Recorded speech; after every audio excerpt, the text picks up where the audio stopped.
ആദ്യം തന്നെ ചിക്കൻ ചുക്കയ്ക്ക് ആവശ്യമുള്ള മസാല നമുക്ക് റെഡിയാക്കി എടുക്കാം. അപ്പോൾ അതിനായിട്ട് ഒരു ചെറിയ കഷ്ണം പട്ട, ഓരോ ടീസ്പൂൺ വീതം സാധാരണ ജീരകവും പെരുംജീരകവും, അതുപോലെ 2 ടീസ്പൂൺ കുരുമുളക്, ഒരു 4 ഗ്രാമ്പു, 2 ടീസ്പൂൺ മല്ലി. ഇത്ര ഐറ്റംസ് ഒന്ന് പയ്യെ റോസ്റ്റ് ചെയ്തെടുക്കാം. ഒരു 2-3 മിനിറ്റ് റോസ്റ്റ് ചെയ്താൽ മതിയാവും. അതെന്നിട്ട് നമുക്ക് പൊടിച്ചെടുക്കണം. അപ്പം മിക്സിയുടെ ജാറിലേക്ക് ഇട്ട് വെക്കാം. സെയിം ചട്ടിയിലേക്ക് ഒരു 7 കാശ്മീരി മുളകും കൂടി ഇട്ട് ഡ്രൈ റോസ്റ്റ് ചെയ്തെടുക്കാം. നിങ്ങൾക്ക് വേണമെങ്കിൽ സാധാരണ മുളക് യൂസ് ചെയ്യാം. അപ്പം ഇത്രയും എണ്ണം എടുക്കണ്ട, എരിവ് കൂടുതലായിരിക്കുമല്ലോ. ഈ കാശ്മീരി മുളക് ചേർത്താൽ നല്ലൊരു കളറും കൂടി കിട്ടും. ഇനി ഇതെല്ലാം കൂടി നമുക്കൊന്ന് പൊടിച്ചെടുത്തോണ്ട് വരാം. അപ്പം മസാലയിലേക്ക് ഇനി നമുക്ക് കുറച്ച് ചേരുവകളും കൂടി ചേർക്കാനുണ്ട്. അപ്പം അതിനായിട്ട് സെയിം പാനിലേക്ക് 1 ടീസ്പൂൺ നെയ്യ് ചേർത്ത് കൊടുത്തിട്ടുണ്ട്. നിങ്ങൾക്ക് വേണമെങ്കിൽ ഓയിൽ യൂസ് ചെയ്യാം കേട്ടോ. അപ്പോൾ അതിലേക്ക് പിന്നെ ഒരു ചെറിയ സവാളയും ഒരു ചെറിയ കഷ്ണം ഇഞ്ചിയും 2-3 അല്ലി വെളുത്തുള്ളി ചെറുതായിട്ട് അരിഞ്ഞതും കൂടി ഇതിലേക്ക് ചേർത്ത് കൊടുത്തിട്ടുണ്ട്. ഇനി എല്ലാം കൂടി ഒന്ന് നന്നായിട്ടൊന്ന് വഴറ്റിയെടുക്കാം. ഇതൊന്ന് കളറ് മാറി തുടങ്ങുന്ന സമയത്ത് 1 ടേബിൾ സ്പൂൺ തേങ്ങ ചിരണ്ടിയതും കൂടി ഞാൻ ഇതിലേക്ക് ചേർത്ത് കൊടുത്തിട്ടുണ്ട്. അപ്പോൾ കണ്ടല്ലോ, ഇതും കൂടി പയ്യെ ഒന്ന് വറുത്തെടുത്തിട്ടുണ്ട്. അപ്പോൾ നമ്മൾ നേരത്തെ പൊടിച്ചു വെച്ച കൂട്ടിൻ്റെ ഉള്ളിലേക്ക് ഇതും കൂടി ചേർത്ത് കൊടുത്തിട്ട് ഒരു 1/2 ടീസ്പൂൺ മഞ്ഞൾപ്പൊടിയും 1 ടേബിൾ സ്പൂൺ പുളിവെള്ളവും കൂടി ചേർത്ത് നന്നായിട്ട് ഇതൊന്ന് അരച്ചെടുത്തോണ്ട് വരാം.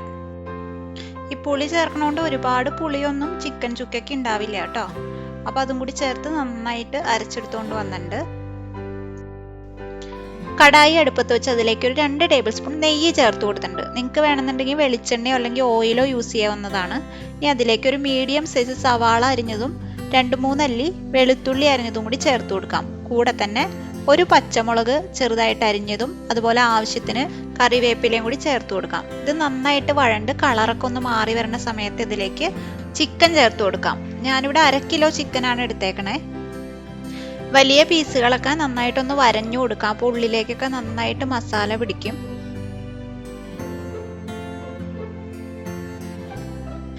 നേരത്തെ അരച്ചു വെച്ചിട്ടുള്ള മസാല പേസ്റ്റും കൂടി നമുക്ക് ഇതിലേക്ക് ചേർത്ത് കൊടുക്കാം.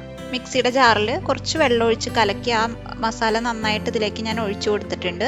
ഇനി എല്ലാം കൂടി ഇളക്കി യോജിപ്പിക്കുക. അപ്പോൾ ഉള്ളിലേക്കൊക്കെ നന്നായിട്ട് മസാല പിടിക്കും. ആവശ്യത്തിന് ഉപ്പ് ചേർത്ത് കൊടുക്കാം. ഇളക്കി മിക്സ് ചെയ്തിട്ട് ഒരു 3-4 മിനിറ്റ് ഒന്ന് അടച്ചു വെക്കാം. അപ്പോൾ ചിക്കൻ്റെ ഉള്ളിൽ നിന്ന് തന്നെ കുറച്ച് വെള്ളം വന്ന് മസാലയൊക്കെ നന്നായിട്ട് ചിക്കനിൽ പൊതിഞ്ഞ് കിട്ടും.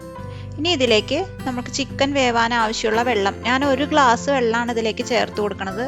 ഇപ്പോൾ കണ്ടല്ലോ, കുറച്ച് വെള്ളം ഇതിൽ ഓൾറെഡി വന്നിട്ടുണ്ട്.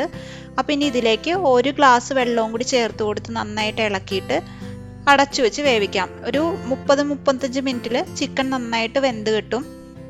ഇടയ്ക്ക് വെള്ളം വറ്റിപ്പോണ്ടോ എന്ന് നോക്കിയിട്ട് ഇളക്കി കൊടുക്കണം നമ്മൾ. ഇപ്പോൾ കണ്ടല്ലോ, ഒരു 30 മിനിറ്റ് കഴിഞ്ഞ് ഞാൻ തുറന്നു നോക്കുമ്പോൾ ചിക്കൻ നല്ല പാകത്തിന് വെന്തിരിക്കുന്നുണ്ട്. ഇനി ഇത് തുറന്നു വെച്ച് നല്ലോണം ഇളക്കി കൊടുത്തോണ്ടിരിക്കാം. അപ്പോൾ ആവശ്യത്തിന് വെള്ളമൊക്കെ വറ്റി ഒരു സെമി ഗ്രേവി പരുവത്തിലാവണ വരെ ഇളക്കി കൊടുത്തോണ്ടിരിക്കാം. ഇടയ്ക്കിടയ്ക്ക് അടി പിടിക്കാതിരിക്കാനാണ് നമ്മൾ ഇളക്കി കൊടുക്കുന്നത്. കണ്ടല്ലോ, ഈ ഒരു പരുവത്തിലാണ് ചിക്കൻ ചുക്ക റെഡിയാക്കി എടുക്കാൻ പോണത്. നിങ്ങൾക്ക് ഇനിയും ഡ്രൈ ആക്കണമെന്നുണ്ടെങ്കിൽ കുറച്ച് നേരവും കൂടി അടുപ്പത്തിട്ട് നല്ലോണം വരട്ടിയെടുത്താൽ മതിയാവും. എപ്പോഴും സാധാരണ ചിക്കൻ റോസ്റ്റ് കഴിക്കുന്നതിന് നല്ലൊരു വ്യത്യസ്തമായിട്ടുള്ള ഒരു ചിക്കൻ ഡിഷാണിത്. അപ്പം എല്ലാവരും ഇത് വീട്ടിലുണ്ടാക്കി നോക്കുക. ചോറിൻ്റെയും ചപ്പാത്തിയുടെയൊക്കെ കൂടെ ഇത് കഴിക്കാനായിട്ട് നല്ല ടേസ്റ്റാണ്. അപ്പോൾ എല്ലാവരും ഇത് വീട്ടിലുണ്ടാക്കി നോക്കിയിട്ട് നിങ്ങൾക്ക് ഇഷ്ടമായെന്നുണ്ടെങ്കിൽ ലൈക്ക് ചെയ്യാനും കമൻറ്റ് ചെയ്യാനും ഷെയർ ചെയ്യാനും മറക്കല്ലേ. നല്ലൊരു അടിപൊളി റെസിപ്പി ആയിട്ട് എവർഗ്രീൻ സ്വാദിൻ്റെ പുതിയൊരു വീഡിയോയിലൂടെ വീണ്ടും കാണാം.